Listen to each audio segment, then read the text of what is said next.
ওষুধ অনেক খান, সব ওষুধ কি কাজ করে? কাজ করে না।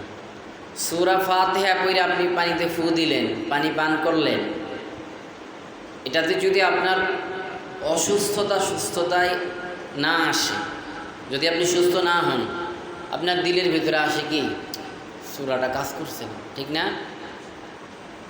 আর পইরা লাভ নাই। সূরা ফাতিহা পইরা অনেকবার পানি খাইছি, সুস্থ হয়েছি না, এরকম চিন্তা করা যাইব? আপনি যখন অসুস্থ হইয়া ওষুধ খাইলেন, সুস্থ হইলেন না, তখন আপনার দিলের ভিতরে এত চিন্তা আসে না যে ওষুধ আর খামু না, আসে না। কিন্তু আপনি যখন সূরা ফাতিহা পড়বেন বা আমলি সূরা রুকিয়ার মাধ্যমে সুস্থতার জন্য আশা করেন, তখন যদি আপনি ব্যর্থ হন তাহলে এই আমল ছেড়ে দেন। কিন্তু ঔষধ খায়া যখন আপনি সুস্থতার জন্য চেষ্টা করেন, এই ওষুধে কাজ না করলে আপনি আবার ওষুধ আনেন কি না? আবার নতুন করে আবার প্রয়োজনে অন্য ওষুধ আনেন। কিন্তু আপনি যখন আমলের মাধ্যমে সুস্থতা আনয়ন করতে চান, তখন আপনার ভিতরে এটা আসে না। এটা আপনার দুর্বলতা। কিসের দুর্বলতা? আপনি নিয়মিত আমল করেন, 1 দিন 2 দিন 3 দিন আমল করতে থাকেন না, আল্লাহ তাআলা তো সুস্থতা দান করবে। এটার ভিতরে শিফা আছে। কোরআনের ভিতরে কি আছে? শিফা আছে। সূরাতুল ফাতিহা কি কোরআনের ভিতরে না বাহিরে? ভিতরে। হ্যাঁ, এক লোকে বলছিল যে সূরাতুল ফাতিহা নাকি কোরআন শরীফের অংশ না। নাউযুবিল্লাহ। সূরাতুল ফাতিহা কি কোরআন শরীফের অংশ না? অবশ্যই কোরআন শরীফের অংশ। এটা কোরআন শরীফের অংশ। এটার বরকত সম্পর্কে বিভিন্ন হাদিসে আছে। এটা তো কোরআন শরীফের অংশ, এটা আমরা জানি। কোরআনের ভিতরে আমরা পড়তেছি না, এটা আলাদাভাবে দেখার কোনো সুযোগ আছে? বাহির করা যাবে কোরআন শরীফ থেকে? তাহলে শরীর খারাপ লাগলে কি করবেন? সূরাতুল ফাতিহা পড়া 1 গ্লাস পানি নিয়ে পানিতে ফু দিয়া বিসমিল্লাহ বইলা পান করবেন ইনশাআল্লাহ। যদি একবার খান সুস্থ না হন তাইলে কি ছেড়ে দিবেন আমল? না। একবার খাইলেন, সুস্থ হইলেন না, আবার খাইবেন। পানি যতবার খাইবেন ততবারই খাইবেন, সমস্যা কি?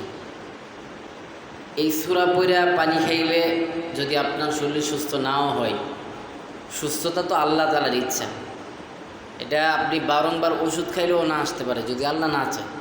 আল্লাহ তাআলা যদি চায়, এই সূরা পড়া পানিতে ফু দিলে এর বরকতে সুস্থতা আসতে পারে কি না? আসবে। যদি আল্লাহ তাআলা চাইতেছেন যে না, বান্দারে আমি আরেকটু অসুস্থ রাখি, তখন আপনি সূরা পড়া ফু দিলেও আপনি সুস্থ হইবেন না। আপনি যদি ভাবেন ওষুধ খাইলে ভালো হইবেন, ওষুধ খাইলেও কি হইবেন না? ভালো হবেন না। এটাই বাস্তব। কিন্তু আপনি যখন সূরা পড়া রুকিয়ার আমল করতেছেন, সূরা পড়া ফু দিতেছেন, সূরা যে পড়তেছেন সব হয়েছে কিনা? হরফে হরফে কত নেকি? আপনি প্রত্যেকটা হরফ পড়তেছেন, হরফে হরফে সব পাইতেছেন। প্রত্যেকটা হরফে হরফে সব পাইতেছেন। পানিতে ফু দিলেন, পানি খাইতেছেন, পান করতেছেন, এটাতেও সব। রুকিয়ার মতো একটা আমল আপনি করতেছেন, ওইখানে আরেক সব। লাভ আছে কি নাই? লাভ আছে নাকি নাই?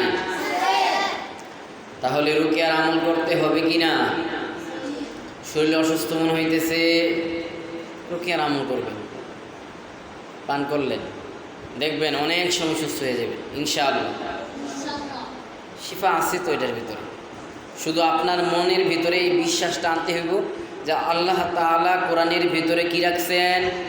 শিফা রাখছেন। কি রাখছেন? এটা আপনার দিল থেকে বিশ্বাস করতে হইব।